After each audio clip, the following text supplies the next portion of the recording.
Hello, this is a primer on the important provisions of the law against sexual harassment, the Sexual Harassment of Women at Workplace Prevention, Prohibition and Redressal Act 2013. Depending on the policy on prevention and redressal of sexual harassment, it could be decided whether the policy is gender specific or whether the policy is gender neutral to bring in under its scope all genders. Sexual harassment is something that is unwelcome to the recipient, is sexual in nature, and has a relation or connection with work. Unwelcome, this becomes very subjective and depends on the perception of the recipient. The internal committee, the redressal body, always uses the reasonable person standard to determine whether a particular behavior is unwelcome and sexual to the recipient. Just because the behavior is physical, it does not mean that it is sexual in nature. If the grievance raised is non-sexual in nature, then it needs to be redressed under the grievance and disciplinary policy of the organization. The definition of workplace includes all kinds of remote working scenarios. Work from home, work from anywhere, all of it is brought under the scope. The language used is no woman and not an woman employee.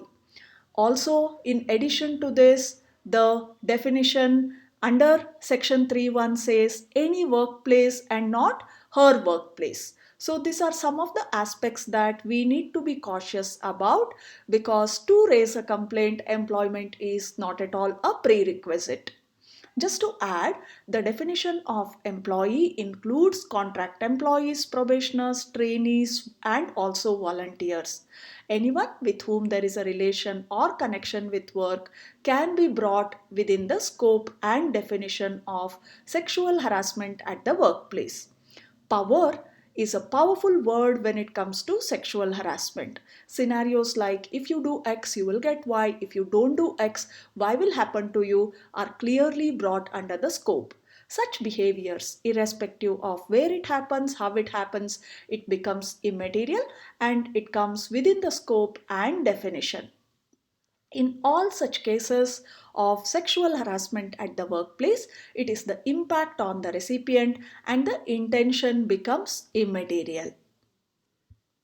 The committee, called as the internal committee, has the limited powers of the civil code. The moment a complaint is filed, it needs to be within the specified timelines. Interim relief is the right of the complainant, the aggrieved individual. The committee is required to adhere to the principles of natural justice, and the inquiry has to be conducted in a fair, just, and transparent manner. The recommendations, both interim and final, have to be implemented by the employer. Whoever is unhappy with the recommendations of the committee can file an appeal before the appropriate redressal forums. Another unique feature of this legislation are the timelines. Complaints have to be filed within 3 months of the date of occurrence of the incident, if it is a series of incident from the date of occurrence of the last incident. However, the committee can extend the timelines by another 3 months. Such kind of timely responses always ensure effective inquiry proceedings.